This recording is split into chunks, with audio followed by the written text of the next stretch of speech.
Thank you, everyone, for being here this evening. My name is David Van Zandt, and I'm the president here at the New School.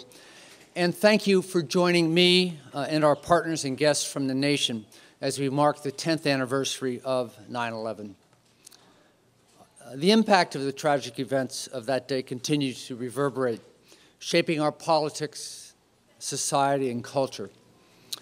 Perhaps one of the most pressing debates that the events of that day and its aftermath a decade later continue to underscore is the role of global cooperation in meeting intractable challenges such as global terrorism.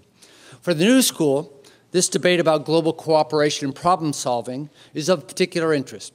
10 years ago, right at the same time as 9/11, we launched our then new graduate program in international affairs, which was a groundbreaking interdisciplinary master's program.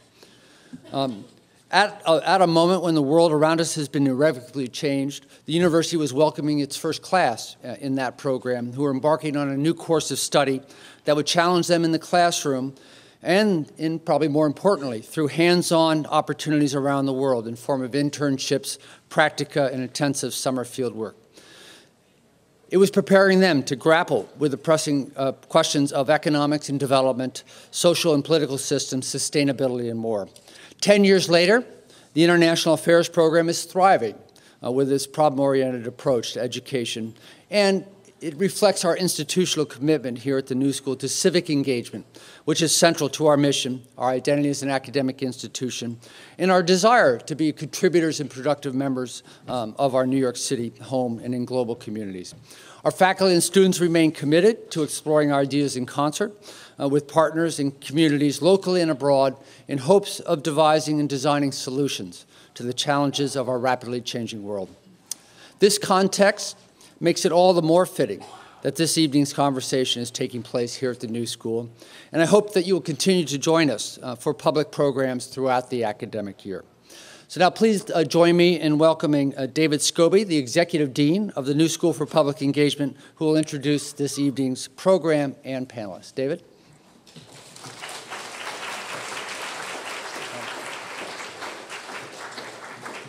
Thank you, David. As President Van Zandt said, I'm David Scobie, Executive Dean of the New School for Public Engagement, NSPE.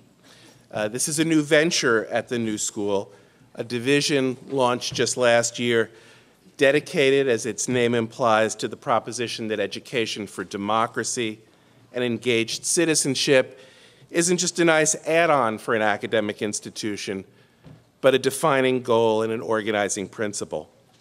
Our division includes programs in international affairs, as David said, urban policy, media studies, and other fields, an undergraduate degree program for non-traditional adult students, and a tradition of public programs that confront the great issues of public life and public culture that goes back to the New School's founding by anti-war dissenters at the end of World War I. Public engagement is part of our DNA here at the university, but with the launch of this division, it also represents a new educational experiment. And so nothing could be more fitting to celebrate this mission in our division than tonight's panel, 10 years after 9/11, How Has the United States Changed? The New School has been collaborating with our co-sponsor, The Nation magazine, for many years. But tonight's discussion brings together an especially wonderful group of public intellectuals, journalists, and scholars to look backward a decade and forward again to make sense of the effects of 9/11 on our politics, our culture, our social fabric. For making tonight's discussion possible, I want to thank Peter Rothberg and Katrina Vanden Heuvel of The Nation and the Reggio Writing and Democracy Initiative here at the New School, and most of all, my masterful and tireless colleague, Pam Tillis. May this be only the first of many public engagements that the New School for Public Engagement and the Nation create together. And now I want to welcome John Nichols, the Washington correspondent for the Nation, who will moderate tonight's discussion and introduce our other speakers. Join me in welcoming John Nichols.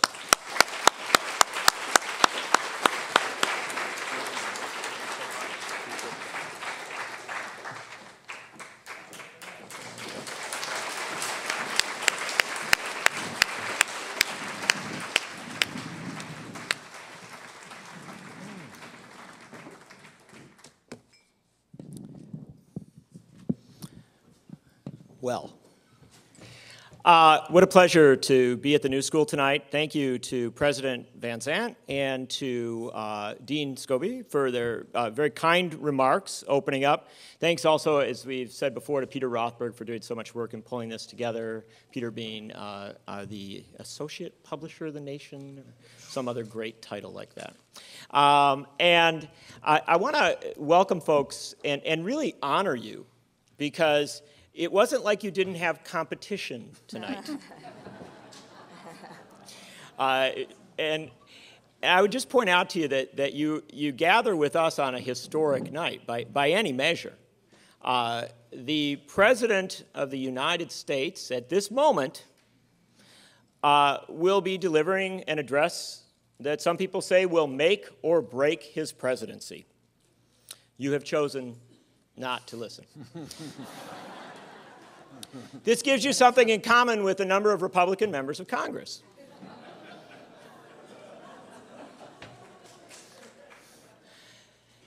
Also, not long after this, we will see where the actual hierarchy of needs and priorities in the United States stands, because, of course, the President is the opener for the NFL opening game of the season, in which the Green Bay Packers will confirm their dominance as the greatest football team ever.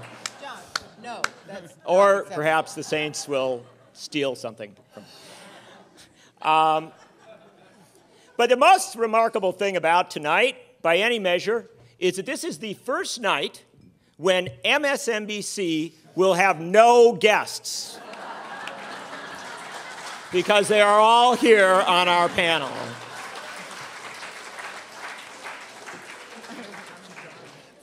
And so I'm delighted that you chose not to turn the TV on, but to come out and see them live. And let me quickly introduce our remarkable folks here. I will begin with Katrina Vanden Heuvel, who is the editor and publisher of The Nation magazine.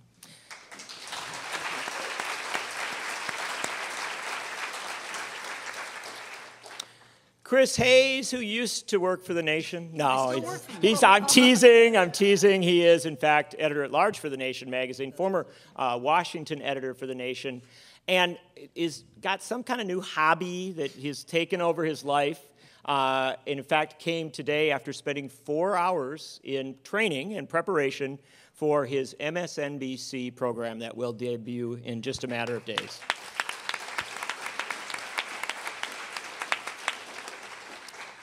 You will never watch Meet the Press again. No, don't say that. That's the same network. Yeah, I know. But we know what's going to really happen, Chris. It's going to be. Yeah. And, well, I wasn't going to say this week because Katrina's on it sometimes. Melissa Harris Perry, formerly of Princeton, now of Tulane, but also, amusingly enough, in addition to all of her intellectual endeavors, a frequent host on MSNBC.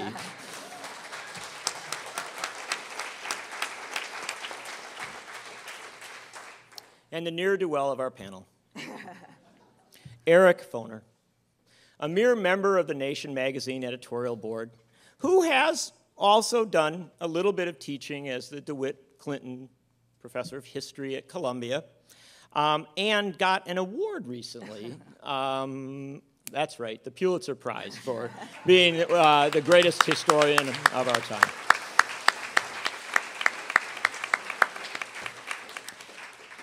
Now, James Madison, who was the most fretful of the founders, the one who kind of worried about everything that might come of this experiment, wrote in the 1790s, "Of all the enemies of public liberty, war is perhaps the most to be dreaded, because it comprises and develops the germ of every other.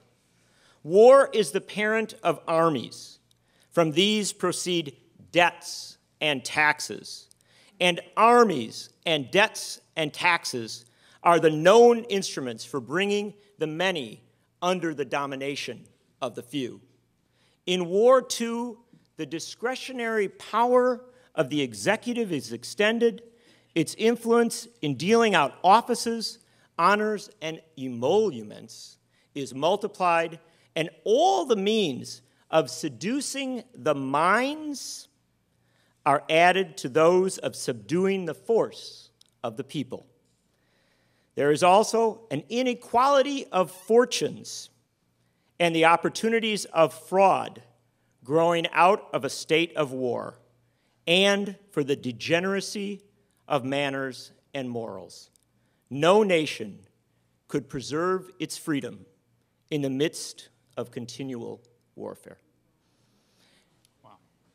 The author of our Constitution.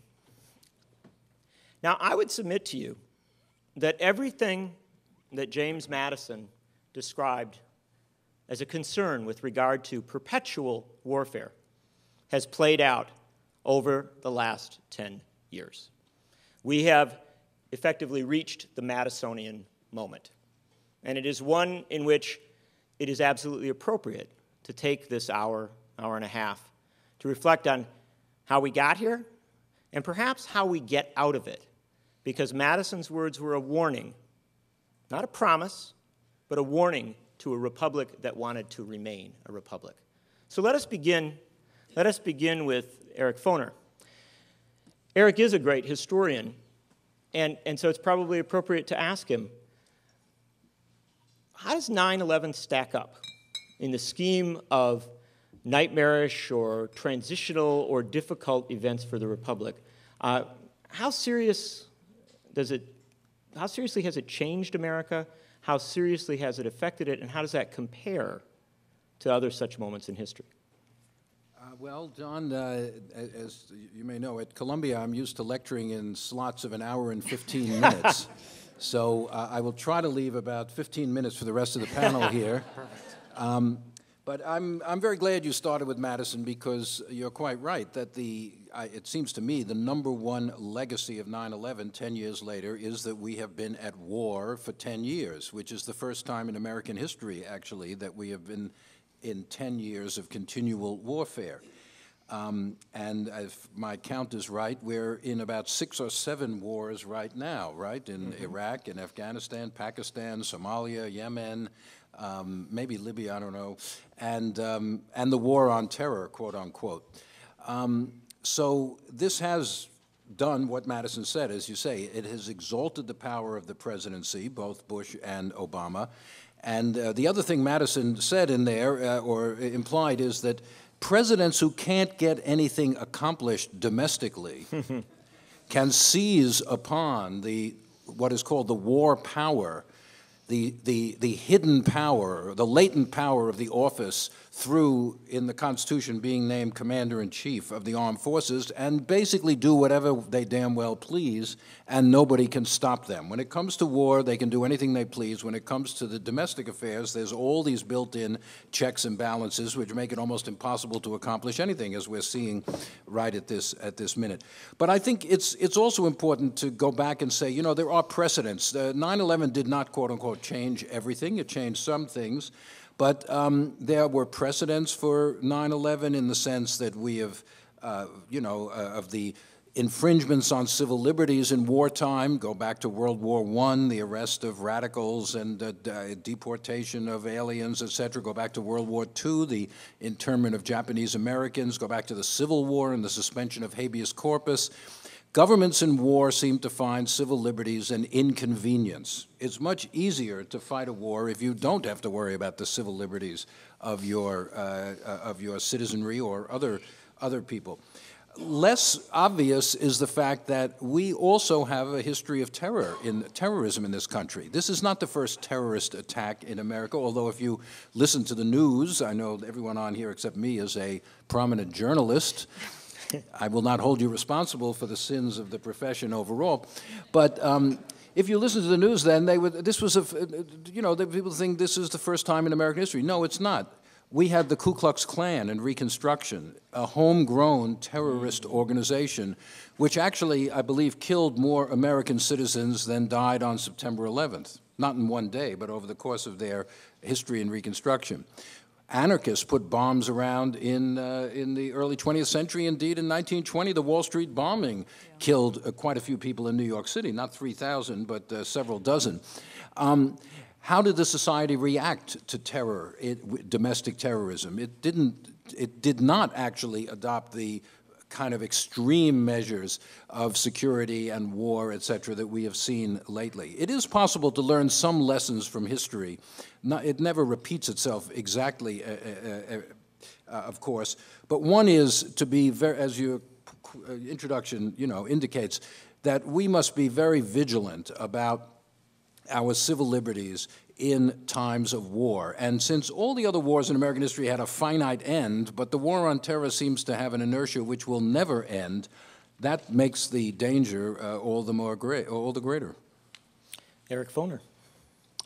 Chris Hayes, you've been, when you haven't been starting a new show on MSNBC, you've been finishing a book about institutions in the United States and about, and I won't try and describe it totally, but and one of your themes is their degeneration.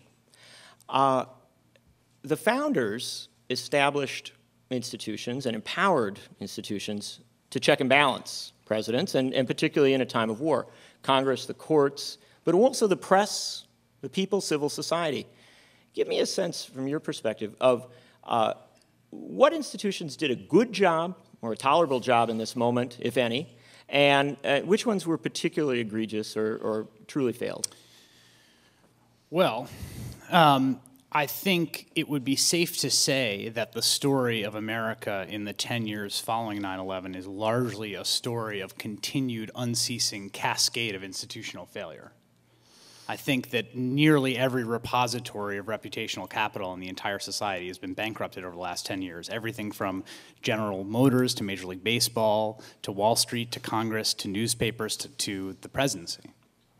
And in fact, this is backed up by the data. That we have some data on this, Pew polls on this, General Social Survey polls on this.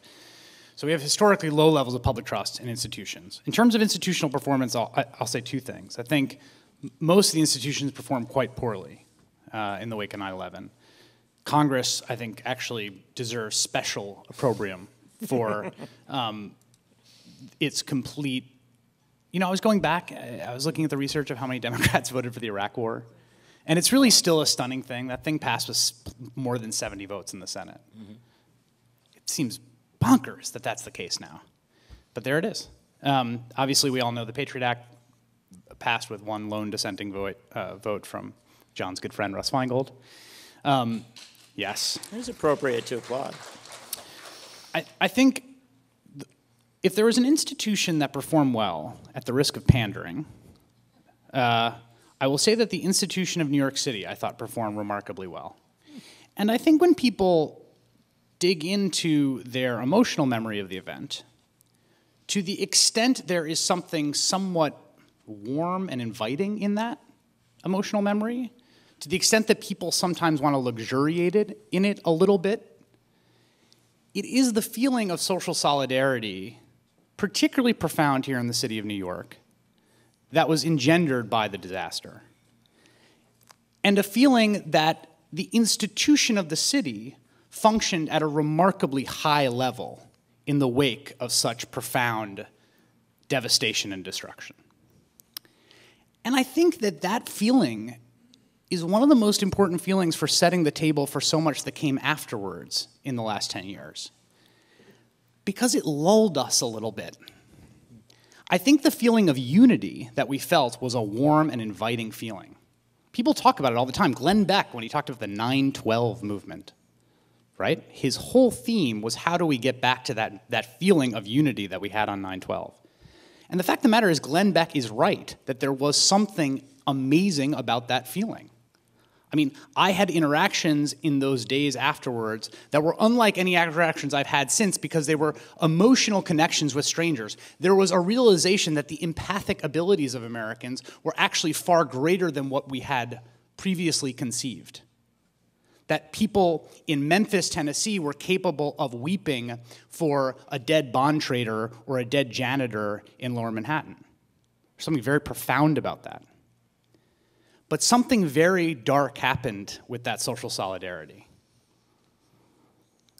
It was marshaled towards the sort of dark kind of social solidarity, which is essentially nationalism and retribution. And I think that the reason that that happened was because of the emotional force of the trauma was so profound. that people didn't, in the beginning period, want to be the first person to break that apart. So when people now talk about the culture war and Barack Obama runs on Beyond Red and Blue, it's all in the context of having collectively experienced this trauma that still sort of emotionally resonates, but the legacy of which is so awful in its particulars that we've learned to distrust that feeling. Rightly, I think. The last thing I'll say is that the story of our relationship to authority after 9/11 is a fascinating one, because trust in the government spiked after 9/11. The president's approval ratings and trust that came out in Pew and the General Social Survey. And that trust has been repaid with betrayal. The trust has been repaid with failure. The trust has been repaid with fraud and war and disaster and crisis and joblessness. Okay. So what do we do now in the post-trust age? Here, sitting here 10 years later, having had this bankrupted, how do we constitute the basic consensus needed to marshal social change in a democracy when the model of consensus that we had in that sort of amazingly traumatic moment has been discredited, and I think somewhat rightly, and trust in pillar institutions has also been discredited? What does consensus look like, social consensus on the scale necessary for the social change that we need look like when that trust is not possible? Chris Hayes. Melissa, the National Priorities Project today came out with a number that sort of quantifies what, when Chris talks about betrayal, or at least use of that moment, what that costs. And their estimate is that since 2001, the United States has spent $7.6 trillion, $7.6 trillion on security-related efforts, including the Department of Defense, baseline, nuclear weapons, homeland security, and war. One of the things that you spend a great deal of time looking at is what our priorities are as a country. And when you take $7.6 trillion and spend it on security for a decade, what impact does that have on society, both from that investment, putting that money there, but also on the communities that are told there's no money for anything else? Sure. So as always, whenever I'm with my nation family, I always feel like I'm not from MSNBC, but from Fox News. And I don't know how it's possible that I'm always to the right. But I do want to make it very clear that I am, for example, not a pacifist. And not, as much as I appreciate Madison's words, peace without justice irritates me as a general concept. And there are all kinds of wars that I simply can't quite work up moral angst against, the Civil War obviously being one of them. And so, it's not that I have sort of an initial or total sense that money spent on war making is always and essentially a waste that could be spent somewhere else. So I want to start there. I also really appreciate Chris's reading of the immediate post 9/11 affective and emotional moment. For me, the distinction that Dr. Foner talks about and that Chris then gives us about the notion that this obviously isn't the first act of terrorism, but it is one of the first acts of American terrorism caught live that we can co-suffer with our fellow citizens in real time as it happens. The very fact that it is New York and not the Pentagon, for example, that remains our central concept of what happened on 9/11, not what happened in that field in Pennsylvania. There were deaths there, they were all interconnected, and yet it really is about the second plane hitting the tower live on television, and then all of us watching the towers come down. And when Chris talks about the nationalism, for me it was watching ordinary black men in the city of New York wearing NYPD hats while Rudy Giuliani was mayor. And right? At that point, I knew we had gone past a place of reason. And that we had, that we had gone into a point of emotional solidarity that, as Chris points out, is irrational, right? That the New York Police Department becomes, in that moment, obviously heroes in a way, however, that wipes out all of the decades of abuse in communities prior to that moment. So there is, I cannot watch the coverage as I was doing before I came without remembering how I felt about every firefighter and every first responder that I saw and still see for years afterward, and yet also knowing that the New York Police Department and its relationship to black communities cannot be left in the moment that is 9/11, when race did, I think, importantly fall away, and there was no sense that New York police officers were saving some bodies and not other bodies. So I'm not a pacifist. I get the emotional, and I was pregnant when 9/11 happened and had a little bit of bloodlust going on. And can remember quite distinctly thinking, we have got to go make the world safe. I am about to have a baby. We have to go make the world safe. I'm never getting on a plane again if we don't go make the world safe. We've got to go make the world safe. So I distinctly remember that emotional response, and interestingly enough, was talked out of that emotional response on the second Sunday after 9/11 by Jeremiah Wright at the Trinity United Church of Christ. In that sermon that has now become the sermon that became the Goddamn America sermon. And that's all we saw of it. But I was in the church on that Sunday, and I remember very well that the sermon was actually about, it was a biblical exegesis about not going in and bashing the heads of the enemy's babies against the rocks. And it was actually about the moment when the next generation goes into the promised land, and what the next generation does is to go in and murder the babies of the enemies. And because, in part, I was pregnant, I went, oh, okay, well, we can't make the world safe that way. And then the very fact that that sermon, the one that talked me out of my bloodlust, gets just a few years later deployed in the American public realm, political realm, in the way that it did, I think is indicative of the twisting of exactly what Chris suggests. So what does it cost us? On the one hand, it's these trillions of dollars, but I do want to point out what the Republican Party misses. When you say we spent money at the Department of Defense, those are jobs. I want to be really careful in certain ways, because there is a way in which it's not at all clear that money spent here would have been spent in some alternate location. That's a happy progressive fantasy. That there's some $1 million pot of money, and people sit and make some decision at the beginning of each fiscal year about where this pot of money will go, and they can either make enlightened decisions or they can make bad, conservative decisions or something. That's not how it works, right? We know better than that. So we know that money probably always would have been allocated in a way that was not going to address the urgent needs of communities. Now, it simply wouldn't have been allocated in a way that also created the deficit that we now exist. But deficits don't really make me that nervous. Like, my student loans are indicative of the fact that for me, I'm not a deficit hawk. I'm not that, right? I'm not necessarily that. Personal is political. That's right. The personal is deeply political. I'm not necessarily that scared of deficits. Obviously, the problem here is the way in which the deficit has now been used politically as a tool to organize against reasonable budgetary action, not that the deficit itself is essentially the scary problem here.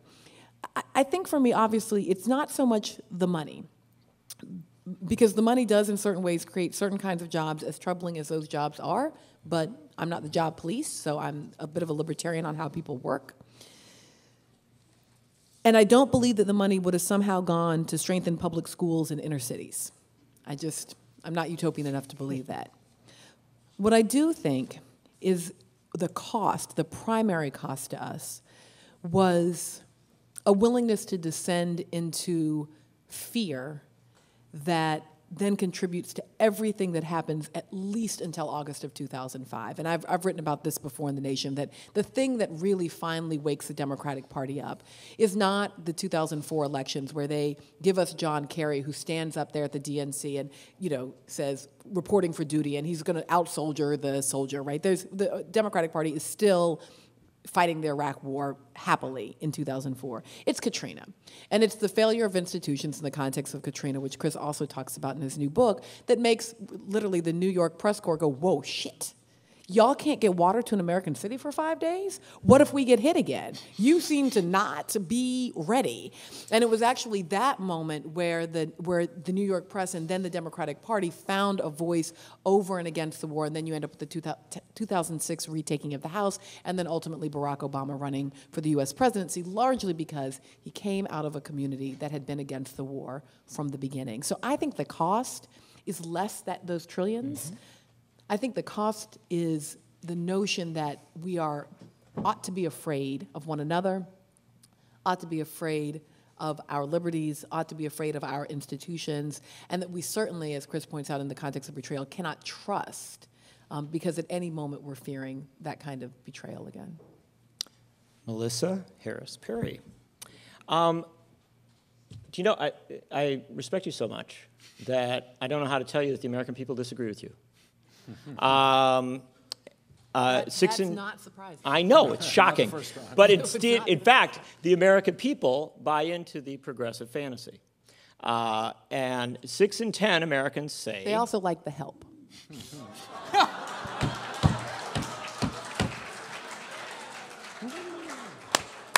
A lot. Touché. Touché. And now in my Rick Perry mode, I will say that some of them cheer for the Saints. 6 in 10 Americans say the U.S. weakened its economy by overspending in response to 9/11. 2 out of 3 Americans say U.S. power has declined in the world as a result of its spending in response to 9/11. 6 in 10 Americans believe the U.S. weakened its economy, actually harmed its economy, by the priorities that it highlighted, emphasized in its spending following the 9/11 attacks. And I think that Melissa's points are so well taken that we understand there's a dynamic here, a deeper dynamic in play.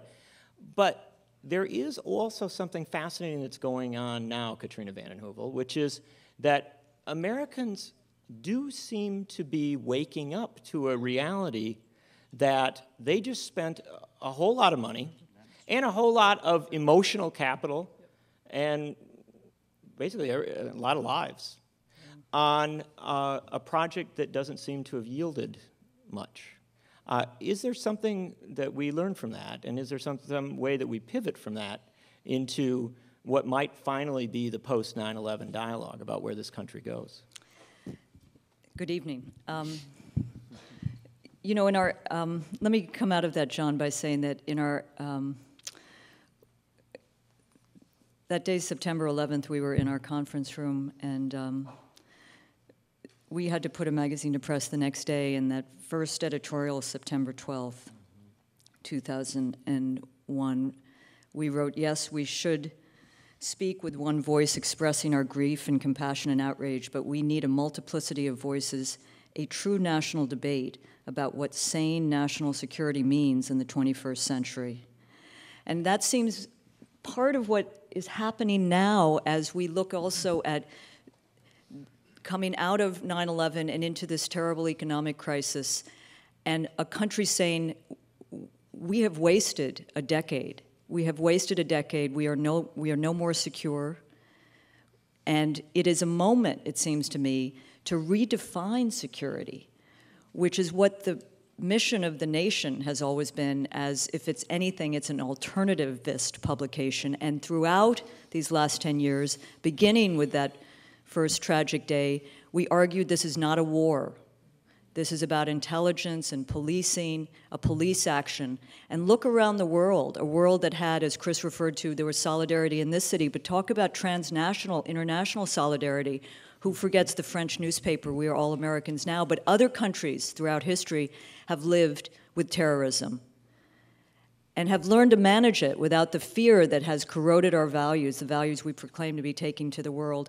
And we need to redefine security now, because people are more fearful of economic instability, of pandemics, of those problems which cannot be solved by military solutions. So it is a moment, it seems to me, ripe to build on what those polls show, though we have a great deficit in this country, a democracy deficit, there is a terrible disconnect between those inside Washington, who, so many of them, who proclaim to be representing us, and what millions of citizens in this country believe. And I'm not talking left, right. I'm talking about citizens of conscience, those we can make allies with and speak to. So I believe it's a moment of promise and possibility, and here's another reason. Jonathan Schell, who is such an extraordinary voice and is one in the nation, but particularly in those years after the attacks on the World Trade Center, he wrote a piece in the days before the war in Iraq, a war that was manufactured by an administration of aggressive lawlessness and a media which, with few exceptions, committed some of the greatest malpractice this country has ever seen in failing to ask the tough questions and being stenographers to power and lapdogs, not watchdogs, in taking us into a war. Jonathan Schell wrote a piece called The Other Superpower. Maybe many of you were in the streets in this city, this great city, in those days before the run-up to war in Iraq, protesting.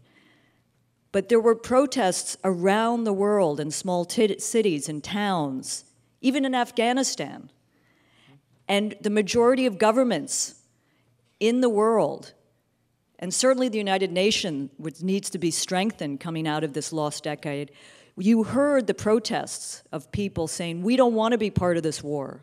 And what gives me hope is that 10 years after 9/11, we see, whether in the square in Cairo or in the streets of Madison or Los Indignados in Madrid, we see people rising up and saying this is a time of resistance to an establishment which, as Chris said, has lost and deserves to lose the trust of the people because it has failed us. And it is people power allied with those inside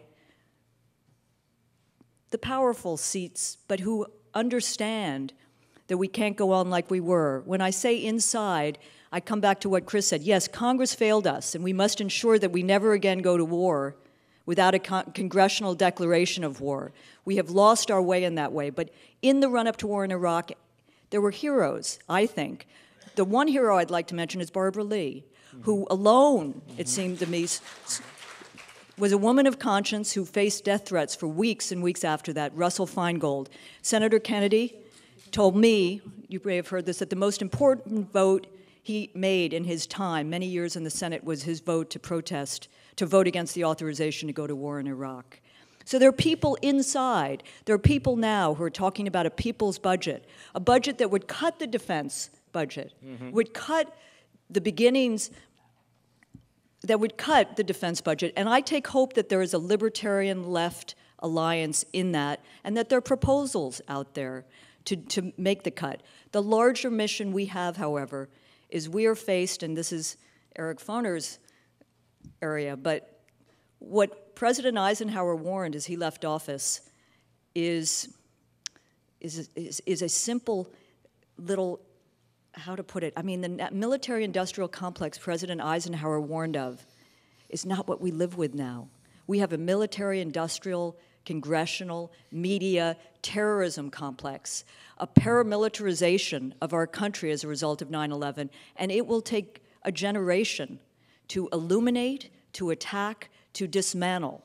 And we will need all the allies we have, which is why, again, one of the benefits of these last 10 years is that the United States is no longer the indispensable nation. It is a country I love, and I do think President Obama, in his better moments, speaks to that pulling back from the world. But it is a moment when Latin America has risen, when other countries in the world have found their voices, and to work with those countries, it seems to me, in crafting a different future and rethinking what security means, what internationalism means, and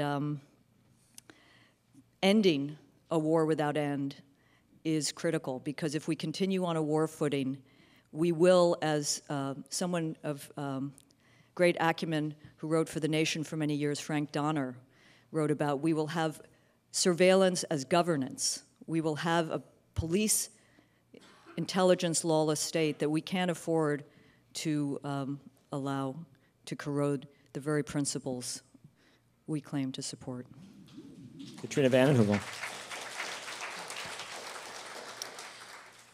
I always like the kind of the anxious member of the panel who wants to say something, and I think it's always important to call on him. But I will point out before I call on Chris that Barbara Lee, who you mentioned, this week introduced a resolution in Congress to reverse the September 12, 2001 resolution that is still seen as the authorization for the war on terror.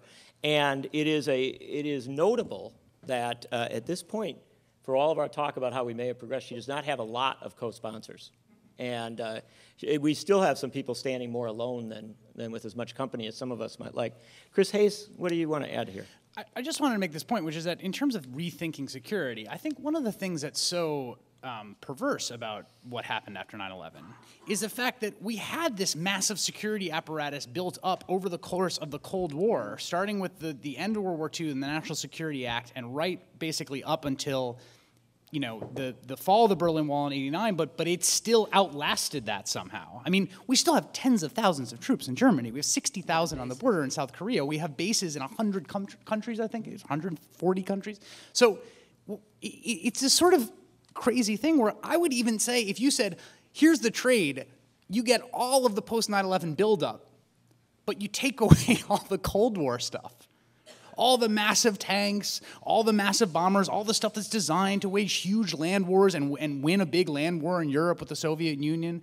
You reduce the nuclear arsenal by a massive amount, which we spend billions of dollars safeguarding. It's like, I just moved to New York. I moved back to New York, and I was thinking when I was moving that moving is a huge pain in the ass, but the only good thing about moving is it forces you to throw out a lot of stuff. And it's like we never had to move. We've been in this apartment for 100 years.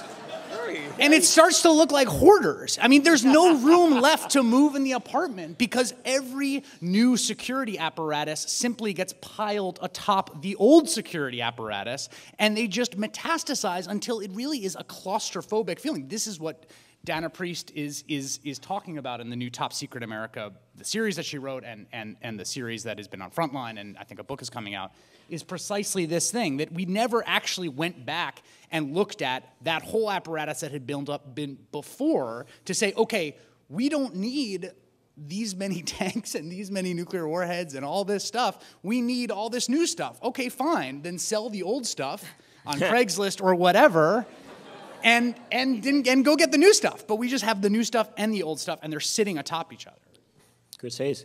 I got to get a historian into this. I'm sorry, because it sounds as if Chris Hayes, I'm not sure whether Chris Hayes, and I'm not going to let him explain himself because I always think it's more fun to have someone else do it. But it sounds as if Chris Hayes is suggesting that we've sort of built upon the Cold War. Did we, or is the war on terror a new Cold War? Both. What is it? Both are true, as always in history. But I think you're onto something in that. But I think that 9/11 did change things in that it enabled a right-wing group that wanted to reverse some of the restrictions on Cold War security and spying and, CIA operations. As you know, in the 70s, there were all these restrictions put on after the revelations of all this malfeasance by the National Security Operation. There had been demands to get rid of those restrictions for many years. 9/11 gave them the opportunity to do so, which they did in the Patriot Act, but that was a pre-existing agenda. It was not really a response to 9/11. 9/11 gave the opportunity. But the other point I just want to throw out here, which I think has been vaguely mentioned, is it is different now. Even though in the Cold War we lived with fear, I grew up during the Cold War. I remember, in our schools in New York, hiding under your desk, remember? Duck and cover, remember that, folks? Course. If you got under your desk, you'd survive a nuclear war, that kind of thing. At least for a while. Yeah, but, so there was always this kind of possible destruction of the world hanging over you, which is more serious than what al-Qaeda presumably could accomplish. But I think the marketing of fear that we have seen, the promotion of fear since 9/11, very extreme under the Bush administration, but it's still going on now under the Obama administration, where people are being urged to spy on their neighbors, to report on their neighbors. You know, if you see something, say something. Yeah, if you see a car in Times Square with a bomb in it, definitely report it to the local police. But most of the, you know, somebody did a study of this, most of the people who report suspicious things, on the subway, for example, none of them have reported a terrorist. So they're reporting, you know, Muslims talking to each other, or somebody snapping a picture of their friend in the subway. It's actually counterproductive because the police have to spend all their time looking at pointless leads. But the notion that, you know, in a way it's the opposite of racial profiling, you know. Everybody might be a terrorist. Therefore, you've got to be suspicious of everybody. It's not just the guy who's a Muslim, you know. Let's not just worry about him. If you look at the TV ads, it's always a nice, upstanding white guy who leaves a suitcase on the platform, and you're supposed to run and tell the policeman the guy left his suitcase. But so the notion that every single person ought to be looked at by their neighbor is the sort of evil twin of this sense of solidarity that you mentioned that came up when I think was a remarkable thing in New York, certainly, after 9/11. I remember it well myself. And one of the things about it, it was spontaneous. It was not government-promoted patriotism. It was from the grassroots up. But I think as long as fear is promoted by the powers that be, up and down, we're never going to get out of this sense that security is the #1 problem for people, and that then leads to all this, you know, all the other things that Madison warned about being willing to trade in some of your liberties for greater security. We have some wonderful ushers here tonight who will will now actually pass among you with some cards, and if you would like to write out some questions, we will improve the intellectual quality of the evening immensely. So do watch for them, and if you have a question, just raise your hand. They'll give you a card, and you can send one up this way. John, can I just want to touch on something. Yeah, well, you know, I was just going to call on you, so, ironically enough. So as you were talking about the marketing of fear, I was thinking back to your point about the last true age of domestic terrorism in the United States as the era of Reconstruction, and the ways in which, or actually post-Reconstruction, the redemption and Jim Crow era. And so it certainly seems that there's a kind of parallel about how the fear of black citizenship in the era of Reconstruction is actively marketed as terrifying in a way that then contributes to a century of domestic terrorism that is understood by those who are actually acting out on the domestic terrorism as national defense, right? They understand themselves as defending the Confederacy, basically, against the new black citizens. I suppose what that does for me, though, is challenge in a way this assumption we have, I think, about the pre-9/11 moment that keeps getting inflected in our conversation about what happens after 9/11.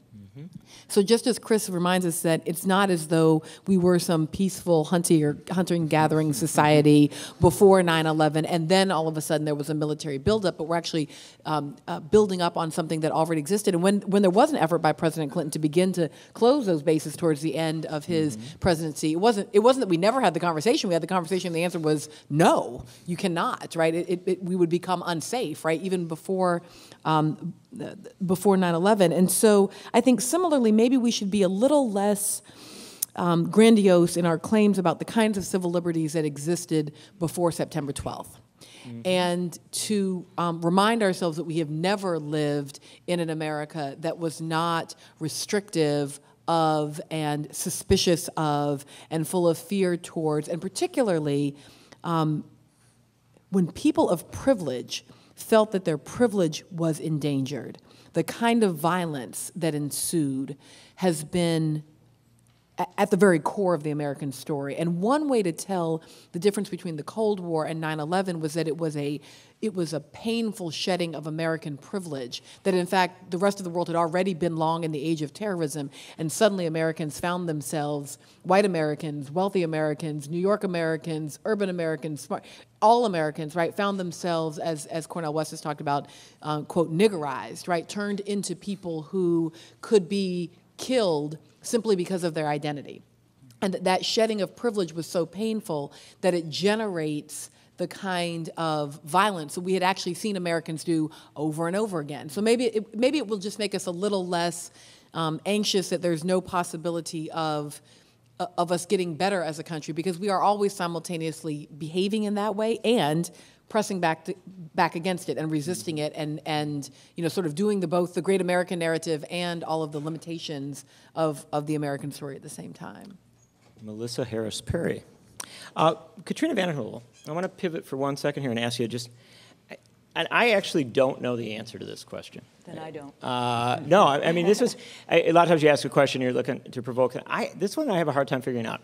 How were firefighters and police officers and public servants the absolute heroes, universally agreed heroes of 9/11, as well as public services, the infrastructure of the city, the state, and even the nation, the heroes of 9/11.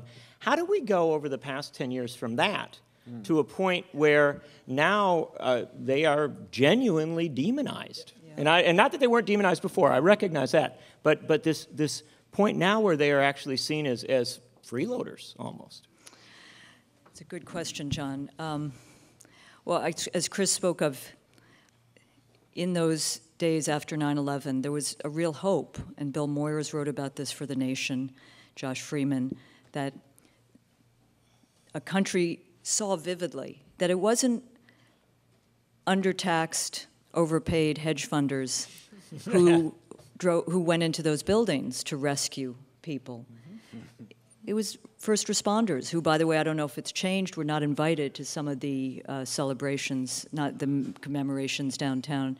But there was a restoration of a trust in a government that was working for the people, that had not been fully captured by oligarchical interests. But, we remember those first weeks as we should, but we should also remember, and I think Eric spoke about this, that 9/11 was quickly used by forces inside the Bush administration, even on this front, to put into place plans, blueprints that had been in attics, in over-hoarded apartments for decades. The head of the TSA, just a few weeks after 9/11, said that they would probably have to roll back collective bargaining because they needed the flexibility to deal with terrorism. And from there, you began to see, I think, a loss of trust in government. This goes to Chris's point about institutions failing. Quite quickly, people turned against the war in Iraq. They saw a manipulation of the media institutions and vice versa. And then you have now an economic crisis. And John, you write about this brilliantly, about what's going on in Madison and in Ohio and in Michigan. But there is no space for a generosity of spirit at this moment. And I think it's up to those, again, citizens of conscience, to not dismiss government, because government is at the root of this, but to restore, recapture a government that has not worked for working people, that so many rightly believe, and I'm sure Chris's book looks closely at this, has been captured by the very forces that have, we haven't used the word much tonight, but I will, but are not very patriotic in terms of investment in this country, literally and figuratively. And that is a terrible legacy. But I think that so much of what we are going to live through and what we live through now is it's government. What is the role of government? And that, there too, 9/11 and these last 10 years have taken a terrible blow against the role of government as a force for good, for working people, for the poor, for those who need government the most in their lives, an affirmative government. Katrina Vanden Heuvel. Chris Hayes. Could I just say on Oh, the Cold War, though? Oh, I do think, I can't and believe did, you could have let the Cold War go. But I said earlier, I think the Cold War came to an end because 20 years ago this year, Mikhail Gorbachev, who had new thinking about the kind of security that you needed in this world, the Soviet Union ended. We didn't have much to do with that. I mean, that had nothing to do with military might. That's an ongoing, but Reagan willed it. he willed it. Didn't need anything. Well, Yeltsin abolished it. He was drunk, and he went to a forest somewhere in Belarus and abolished it. But more seriously, it's as if this country needs an enemy. Someone in Russia once said that to me. You need an enemy in order to define yourself. Let us hope that in this next period moving forward, we do not need an enemy. Mm-hmm. Mm-hmm. And I think, you know, we were talking earlier, the Cold War, at least in its stranger moments, forced America to live better by its own values, which is why President Obama invoked Sputnik in his State of the Union speech. Challenging, competing with the Soviet Union led us, in some strange, weird way, sometimes to live up to our principles, and I think that was also the civil rights movement. And in other forms, we were trying to show that we could be a better nation in that unceasing struggle, which Eric writes about in terms of the unceasing struggle for freedom that never ends. Chris Hayes. I guess I want I want to ask you a question. Oh, okay. I'm sorry, mister. Sorry. In about a week and a half, you will be That's right. asking a lot I'll of be questions. asking the questions, Yes. buddy. No, I just wanted to, this is perhaps an unpleasant one a little bit, but did the left screw up in not creating, or not at least, not focusing on developing out a narrative on 9/11 that was a counter to what the right did? We do know, as folks have referenced, that Karl Rove and other people were out on September 12th with their narrative, and they were pushing it. Did the left not? Was the left just too reactive and not affirmative enough, or were we not? Did the left lack the capacity to create a counter narrative? That's a good question. Well, I think it's very hard. First of all, let's say this. Violence that is irrational and that is horrific brings out people's most reactionary instincts. Mm-hmm. This is true everywhere in the world all the time. And it is part of the genius of nonviolence, is understanding that very thing. That violence in the long is very rarely a friend of the left. Because it makes people go to the part of their worldview that is the most reactionary. And so I think that the kind of bloodlust, which is the word Melissa used, I think that was common and difficult to counter for a lot of reasons. So I think it was a tough task in those days to articulate vision. Now, Eli Pariser, who would later go on and found Move On, got on his computer and he sent out an email basically saying, we should bring these people to justice. We should not go to war. We should not drop bombs. We should find these perpetrators of this. We should bring them to justice. We should try them. And that petition got hundreds of thousands of signatures and went all around the world. And Eli would then go over and join Move On and was their first kind of. So, and I think of 9/11 Families for Peaceful Tomorrows. So there was, yeah. But here I think is the difficult thing about articulating what that vision looks like. First of all, you're rolling a rock uphill because people want vengeance. And we are very conditioned to think that way, and I think there's a certain kind of elemental part of the reaction. People feel rageful about what's happened. And saying something like having a trial is, insufficient to the amount of emotional release that people want, even though that's the right thing to have. But I also think one of the things that's ironic about 9/11 is that the longer I get from it, the more that I end up with a sort of conservative feeling about it. And I mean conservative in this sense. I think I've come to see it as just kind of a freak thing. Like lightning striking. I think, what if it was like that? What if it was just they got lucky? They got improbably lucky and pulled it off. And it was horrific. But there's not much to do about it. Now, that's a conservative thought for the following reason. When an oil rig blows up in the Gulf, the conservatives say, shit happens. And we say, no, not good enough.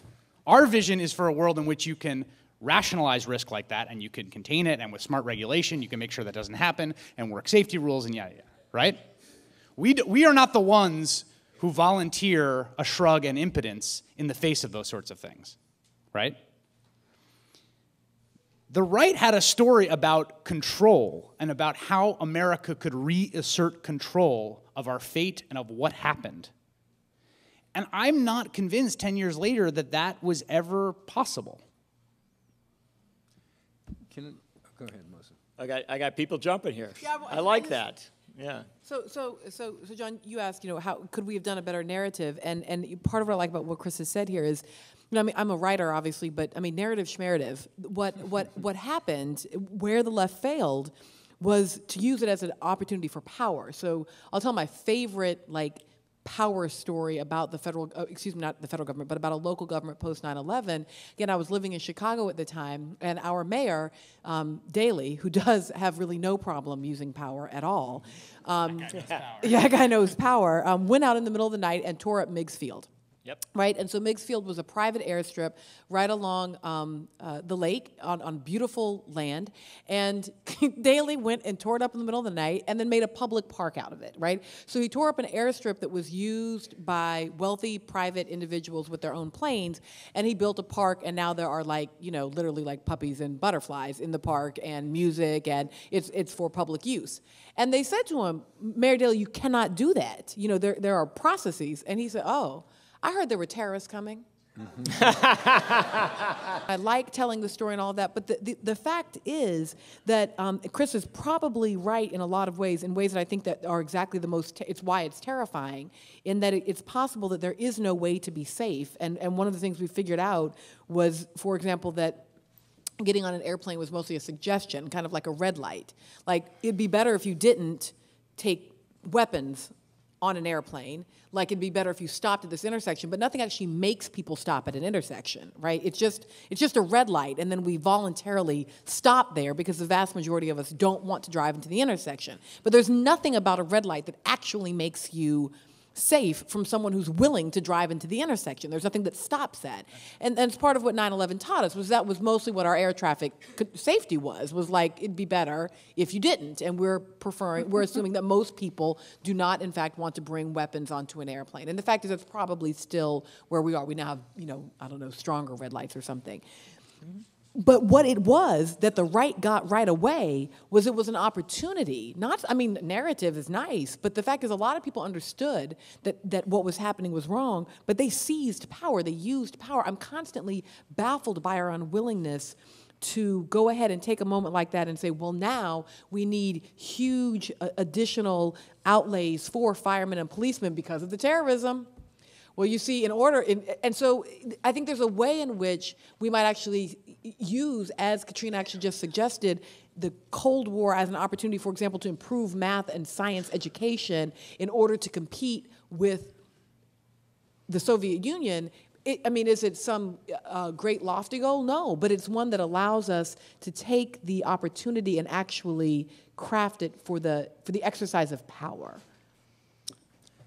Eric Foner? Let me just very briefly throw in a note of discord here, because I think one of the problems, however you define the left, which is a fairly amorphous thing, the left, one of the reasons the left did not know how to respond to 9/11 is the left itself was seriously divided, and there was a certain portion, I can't give you a percent, of the left that found very appealing the rhetoric of the Bush administration. And the very I would have to say the evil secret of the left in the 20th century and into the 21st century is how susceptible it is to this sort of Wilsonian notion that the United States has an obligation to remake the world and to make everybody better and to just, shape them up. And there's a lot of evil in the world, and there's a lot of people in the world who are doing terrible things. And I'm like you, Melissa, I'm not a pacifist on principle. I go with Lincoln. In the sense, in his second inaugural, he says, that's the Civil War, the bloodshed is a horrible thing, but let's not forget, we're getting rid of the horrible violence of slavery. So what's the moral equation here? But, there were a lot of these, even the pages of the Nation itself, as you know, carried, I will not name him, Voldemort, or the man who cannot be named, was publishing, the articles about Islamic fascism and let's ride to the rescue and here we go. So I think that there was something in the left itself that was divided about how to respond, and the opportunity, just as in World War I, so much of the left jumped on the Wilsonian bandwagon of remaking the world in our own image. There was a little bit of that tendency too for a while. Luckily, the Bush administration was so moronic and evil and incompetent that people eventually started jumping off the ship. But at the beginning, some of them were enlisting. I was just going to say very briefly. Yes.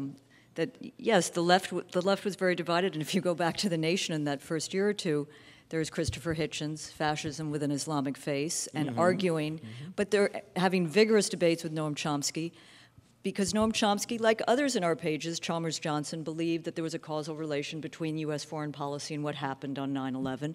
But you also had Richard Falk, an extraordinary international lawyer, at first arguing that there should be a proportional military response to the attacks, to go into Afghanistan, as long as it was within a framework of international law and international institutions. He later changed his mind, which I think is the mark of a real intellect, because he saw how he was being manipulated. The pages of Dissent, I don't consider the New Republic a left publication, but there were, I think when you go back and you look at this history, and you see it today with too many liberal members of the establishment, with what Chris writes about the weapons of mass deficits, there were too many in the liberal establishment who were enablers and were in some ways more insidious than those in the Bush administration. And finally, I suggest you reread Naomi Klein, because what we saw in the days after 9/11 was a right-wing administration which had blueprints, which had plans to use the crisis for all the different things we've talked about, expanding executive power,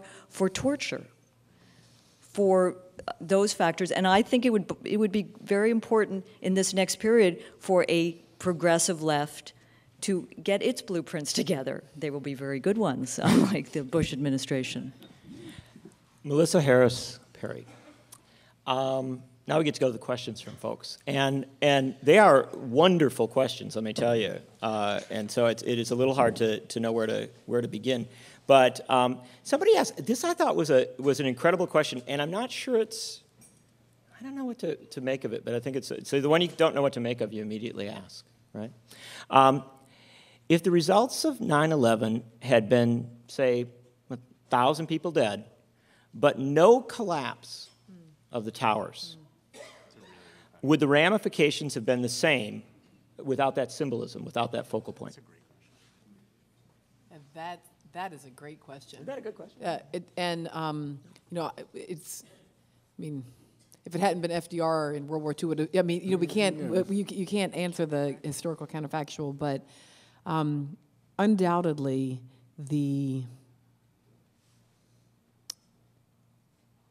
not only that they came down, but that it's still blank, that there's the gaping wound.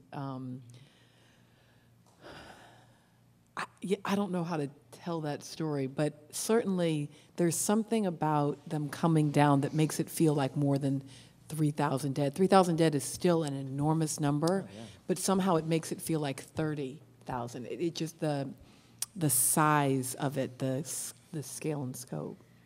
Why didn't the attack on the Pentagon? Yeah. Why didn't the attack on the Pentagon factor in as much? Was it that wasn't as important an institutional symbol as the heart of the financial? It still exists, right? It still exists. Yeah, but it was in a.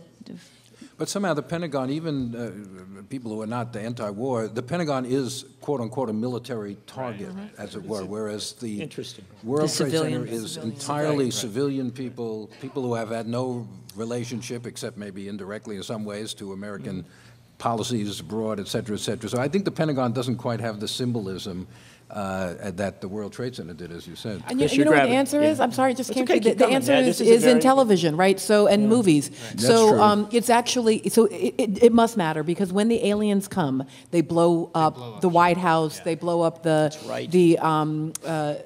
Statue of Liberty, you know, the Transformers take down buildings. Like, I think it must matter, because we wouldn't work it out in our cultural psyche about the buildings coming down, because that's so much more important than I mean, there's always the one white guy that's going to live and the black president that's going to die. And so we know that from the beginning. And the hot virgin, she's going to live and get with the one white guy that's going to survive. So we already like that, since we already know the outcomes of all the human beings in the movies, the real question is, are they going to blow up the White House? What happens to the buildings? What happens to the buildings, yeah. Very good. Chris, let me just keep you on this for 1 sec, because it takes us to another question. Take a second to discuss how our image of, how has the role of corporations and wealth changed in America since 9/11? Was it changed in any way? And our sense of it? Obviously, the attackers on 9/11, that's the World Trade Center. That was a place of wealth. It was a place of great corporate and banking power. Has our image, has our way of thinking about it, has its role changed any since then? Or is it just still dominant? I don't think so. I mean, I think that, I guess it's an unsatisfying answer to say no, but I don't think so. I mean, I think that, you know, it's funny, I was just going back to the chronology, and Enron falls apart incredibly quickly after 9/11. The first Fortune article comes out in that fall, and the huge kind of bottom dropping out of the stock happens in January, February 2002. And it's amazing when you go back to the coverage how, in some senses, it was only 3 or 4 months afterwards when everyone was saying, like, this is it, this is never forget, and this is remade in our world, where everyone was, that was the top story, was Enron. And the malfeasance there, and they passed Sarbanes-Oxley, and it looked like it was going to land on the doorstep of the president, because there's all these notes of him writing to Ken Lay, and Bush has this amazing line when they ask him about it, and he says, "I think he donated to my opponent." Do you remember this line? Yes. Because, you know, Lay, of course, is spreading a lot of money around, had written a check to Ann Richards at one point. And so I think that in some ways, I keep coming back to the way in which things didn't change after 9/11. And they didn't change, I think the trajectory of the American political economy, with the crucial exception of the percentage of those resources that are devoted to the metastasizing intelligence apparatus, with that exception, which is a rounding error in the sense of total US GDP, that it really didn't do much to alter a fundamental trajectory of American political economy and increasing consolidation and concentration of wealth and inequality that preceded 9/11. Thank you, Chris. Katrina, what country experienced a terror attack, or what country has ever experienced a terrorist attack and lived with the aftermath in a sane way? I think in the immediate in the period before 9/11, correct me if I get this wrong, but Spain had experienced, I mean, they've had a long history of Basque terrorist attacks and have learned to live with it. And of course, though with some real brutality, you had the British relationship with Northern Ireland. There are quite a few countries which have learned to live, Germany, Italy, in those periods when you had Baader-Meinhof, you had the Red Brigades. The country did not, there was a period of real curtailment of civil liberties in those countries and the destabilization in some cases of the economic environment, but they learned to live with it. I think, look at Britain, 7/7. probably, I mean, I don't know if I may be misstating this, but you had less of a backlash and a fury and a marshaling of military force than we may see in the aftermath of the riots of this past summer, where I think you have a government in place that could well put in place curtailment of civil liberties that we haven't seen in that country in many years. You know, our aggressive lawlessness gave license. This was one of the other tragedies of 9/11, and a lesson we should learn, gave license to other countries to violate their country's human rights, their people's human rights. I mean, in Russia, the ongoing war in Chechnya is treated as a global war on terror. It is put in that framework when, in fact, it has very indigenous roots. I think we have many lessons to learn, and if we don't, as I said, we've all said, if we don't end the war framework, it may be a rounding error, Chris, but this paramilitary state, which we see, by the way, here, NYPD, people aren't wearing those hats right now after that report that was just issued on the paramilitarization of the NYPD. But that paramilitarization, or hypermilitarization, is going to grow and grow. So it seems critical. Yeah, it's not a rounding error as I think about it. It's actually probably about 4% of GDP. Yeah. If I could just add, Norway. Norway had a terrorist incident, and just this summer, it seems to have responded with a remarkable sense of not wanting it to change who they are. Though I have to go back to Chris's point, which is about violence, bringing out the most reactionary elements in people's hearts and in countries and governments, because we're seeing, as you know, in the Netherlands, we're seeing a turn to the right. In Norway, a turn to the right. Well, maybe or maybe not. I'm just saying, I think in Norway, the reactionary response was to want to have an open society.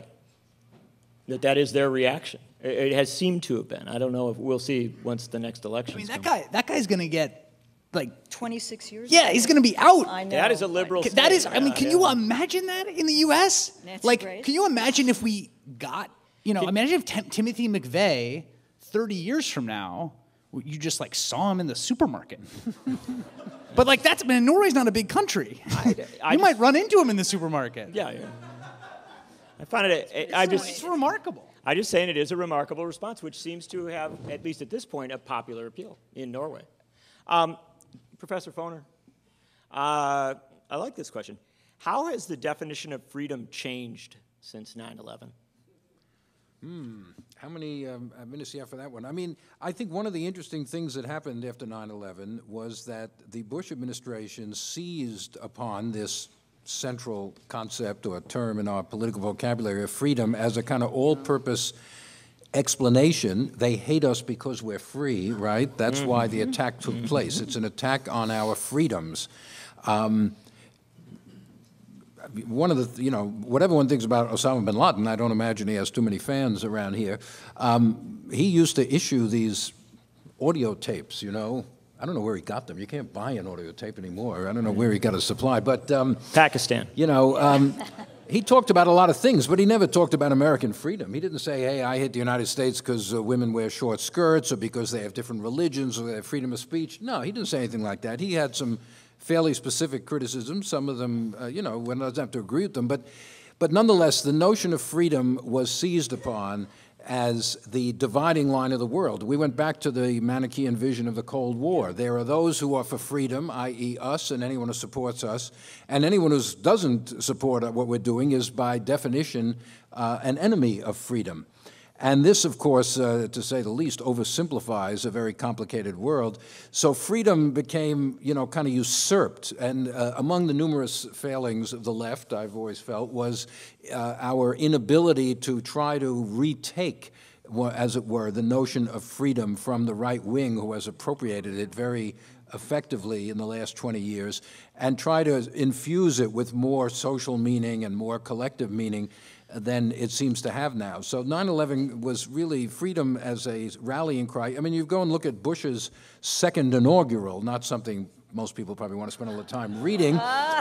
But in a 10-minute speech, he used the word free or freedom or liberty about 50 times. Is that all? That's all. In the first one, he only used it about 4 times. And actually, one of the interesting things about President Obama is he doesn't talk about freedom, except when he's justifying war, which is much of the time. But otherwise, he talks about community, fraternity, things like that. Freedom, it's almost like the post-9/11 abuses of the notion of freedom have discredited the term in a way. Yeah, if you ever like watch cable TV and a chyron comes on and it's someone from some harmless sounding like Institute for Freedom, like you know they're a conservative. It's always someone who is either believes in that the Second Amendment is the essence of freedom, or not paying taxes, or just supporting the military. So, I think that the invocation of freedom after 9/11 was a very effective thing, because freedom is a noble ideal, and freedom is the central concept in our political vocabulary in the United States, and always has been. And to simply cede it to those who use it for the purpose you mentioned, I think, is a serious error. Melissa Harris Perry. It somewhat extends off one of your comments from earlier. It's a visiting South African who says that the primary observation they came away from 9/11 with was that brand USA has become fallible and vulnerable. And has this shifted the way in which Americans perceive privilege, their privileges as Americans, to realize that security cannot be taken for granted? To some extent, you were talking about that a little bit, but I'm interested in your notions of, is America seen differently in the world because it was attacked? Well, I mean, certainly there have been all of these, international travel is always useful for both developing one's sense of nationalism and giving a sense of sort of how one's country is perceived. It's interesting enough, speaking of, sort of Bush speeches, I was looking not at his second inaugural, which is true, I have not. Yeah, I've not, that one I have not studied, but I was looking at the address from the White House on the night of September 11th, what he said. Mm-hmm. And he did say, we will make no distinction between those who have committed these crimes and the governments that harbor them, the states that harbor them. And he was absolutely true to his word on that, in that the United States was the primary state that harbored these terrorists. Right? I mean, they lived here, right? I mean, so like by state that harbored the terrorists, New Jersey, Florida, Georgia, right. So, in a sense, that there's an absolute truth to that, in that the United States was also treated as a potential enemy combatant, right, as a state, that that the way that it operated, that its structures were potentially dangerous to the American people and had to be addressed in the same ways that the structures of foreign nations that could potentially harbor these terrorists were addressed. Now, I think that clearly American politics is a cunning and baffling reality for the rest of the world. It is. It both allows much of the rest of the world to feel much better about themselves than they ought to feel. For example, the BBC's descent into some of the most shocking, old-fashioned, 1940s racism that showed up in the context of these London riots was jaw-dropping for me, because every time I speak with either British expats here or colleagues overseas, it's always that the British have worked out, racism. I'm sorry. So, and I even buy that because the accents. So I started to feel like, they're not. But you're right. Racist. It is so much better with the accent. It is. In a way that even when LBJ is giving the civil rights speech, because it sounds right, because it sounds like segregation, right? In a way that the BBC somehow does not. Okay, so on the one hand, it allows them to feel better about who they are when they see us behaving strangely, but there's no doubt. That the awarding of the Nobel Peace Prize to President Obama early on in his presidency was, I think, actually an award of the Nobel Prize for Peace to the American people. I felt like, in many ways, it was given to Obama, but it was about us apparently having made a turn. And it turns out that that's not quite right either in who we are as a people or who we were as an administration, but it was maybe even almost an attempt to steer us towards that with positive reinforcement of having made of having made good decisions. And part of it was, that we were peaceful for having not assassinated the African American candidate for the U.S. presidency, which it was. Right, so we appeared more peaceful there, but also this notion that we had repudiated the choices we had been making in a post-9/11 world. So clearly there is a kind of shedding of the American, if dare I say it, AAA credit rating. That we shed it both culturally in terms of our economic hegemony as well as obviously literally our AAA credit rating. This has been a remarkable discussion. We have several more good questions here. Unfortunately, we are rapidly racing toward our conclusion.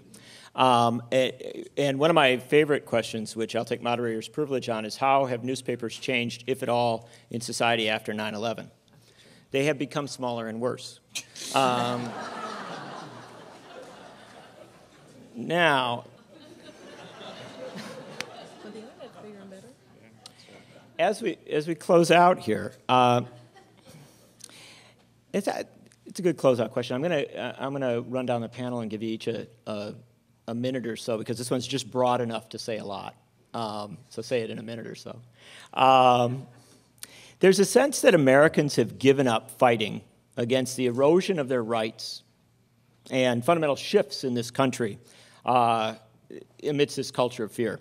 How do you inspire a pushing back against a decision to give up? Not a decision to be angry about it or a decision to kind of, or whatever, but just simply to say that it's insurmountable, that we are on a path that cannot be changed. I guess we start with the historian. Well, the wonderful thing about history is it's full of surprises. Almost every important thing in the last 200 years has been a surprise, starting with the French Revolution, I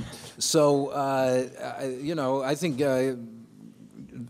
giving up is not the correct approach. It's obvious that the country is going in as the polls show, everyone understands, we are heading in the wrong direction, right? In all sorts of ways. But, there is no reason to think that this is not changeable or is insurmountable. But I think the one thing that has to be done by people who want to change is to try to combat this culture of fear, because fear trumps freedom over and over again. When people fear for their security, they are willing to acquiesce in limits on their liberties that in ordinary times they would consider quite outrageous. And, I think in a way, Katrina mentioned this obliquely before, the very conceptualization of what we are involved in as a war on terror is an error, a serious error. It is not a war on a tactic. It is an effort to bring to justice criminals who who perpetrated mass murder, a terrible thing, obviously. But that is not the same thing as a war. And as long as we are in this war framework, we are going to have all the ramifications that you mentioned in your very opening remarks. Dr. Eric Foner. Dr. Melissa Harris Perry. So that one's a little unanswerable for me because I'm an elitist populist, which is to say I really, really like the people, but only in the abstract, not when I have to talk to them. And so on the one hand, I hear that and I think that's exactly right. People have given up. They're not pushing back. They don't even know that the help is a problem. We can no longer even identify when bad things are happening, much less fight back against them. So that's that's my elitism that wants to go out and tell people and explain to them and somehow get them to act on their own behalf. But the populist part of me says, well, that's utter bullshit. People actually are able to consistently identify the sets of problems that exist in their life and, in fact, identify pretty creative solutions for managing them. And so I suppose it's Ella Baker who says that strong communities don't need strong leaders, that I suspect that although I have distress about the curtailment of freedom, that this notion that people give up freedom in the context of fear is good in a certain way. It's how we get the Leviathan. It's how we're not in state of nature. I don't want everybody to just be ultimately free because I'm little, and so the big guys would win, right? Like technically, the stronger people. So we do, in fact, give up some of our liberties, but then we have to figure out what that balance is, and maybe that's exactly what the work of politics is. And so I just want to keep vesting power back in communities, back in ordinary people who will make mistakes and allow them to be overly curtailed, and then we'll push back against them. And that part of what we have to do is be along for the long ride and for the long struggle. Dr. Melissa Harris Perry, providing, absolutely, providing not only political analysis but film reviews. Right. MSNBC host and Nation editor-at-large, Chris Hayes. I want to second what I thought Melissa articulated perfectly in the last part of that. I sort of had the same vision of sort of that we are at some level self-correcting. I think one of the things that actually we don't meditate on enough is that in terms of history being full of surprises, I mean, it's remarkable the degree to which Al-Qaeda sort of seems like a footnote in history now. I mean, that seemed impossible to conceive of a week after 9/11. They were a bunch of awful, murderous criminals, just a small band of awful, murderous criminals. And amazing that it actually didn't prove to be some civilizational turning point. It didn't prove to be some moment that transported us into a new era in which we were locked in an existential war. Actually, most of the damage was committed afterwards, in what happened afterwards, in cost, in lives, just if you're tallying them up. So if we had just kind of chilled out about it, we would have been better off, which sounds crazy and was a crazy message to run around New York in the smoking tower to tell anyone. I probably wouldn't have said it. But it actually makes me, the reason that I think it's hope for optimism is because things feel incredibly perilous right now. I mean, it has a different source, which is economic anxiety primarily, but it also seems like a crisis moment. It also seems like we've entered some new phase in which we have 10% unemployment forever, and there's a structural imbalance between the jobs that are produced and the laborers that can fill them, and that this is going to project out forward into a generation. So maybe it's not going to be that bad. And it's not going to be that bad seemed absolutely inconceivable in the wake of 9/11. But that turned out to be kind of a one-off thing. And maybe our current moment of crisis is going to be much less dark 10 years from now. A very optimistic notion from our friend Chris Hayes. Nation editor and publisher Katrina Vanden. You know, Chris spoke about living in a post-trust world. I think we're at a pre-revolutionary moment. No, I do. I do. I think, no, I do, because, you know, I don't study revolutions every morning, but some may think that's going on at the Nation, but the classic study of revolutions, and Eric Foner will correct me, is that they occur with rising expectations. But we're also at a moment where the institutions of this country, for the most part, have failed, and there is anger. But in a good way, there are also people fighting for their rights. Fighting for their rights. Maybe we're not talking civil liberties here, though to some extent we are, because I think we need a broadening of the concept of rights, Second Bill of Rights, Roosevelt economic, social rights. But we're seeing people around this country thinking to pick up on freedom. Freedom's just another word for nothing left to lose. And they're going to be fighting.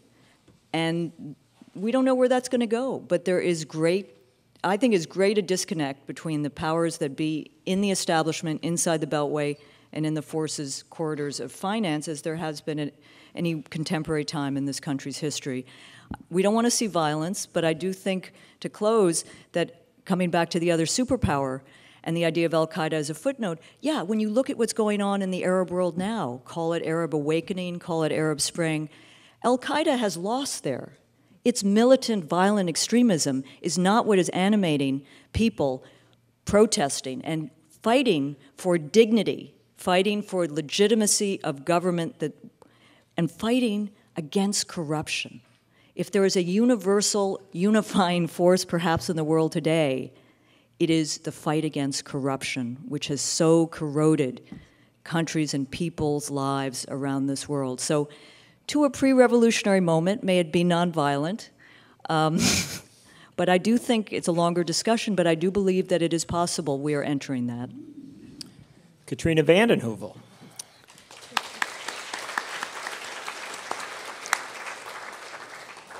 And our wonderful audience. You could have listened to the president. You could have watched the NFL pregame show. You could have gone uptown. You could have gone uptown and heard Donald Rumsfeld and Michael Mukasey explain things away. But you chose to join us and give us some great questions. Thank you for being here. Thank you to the New School. Thanks to Peter Rothberg. Thank you to our wonderful panel. Thank you so very much for coming out tonight.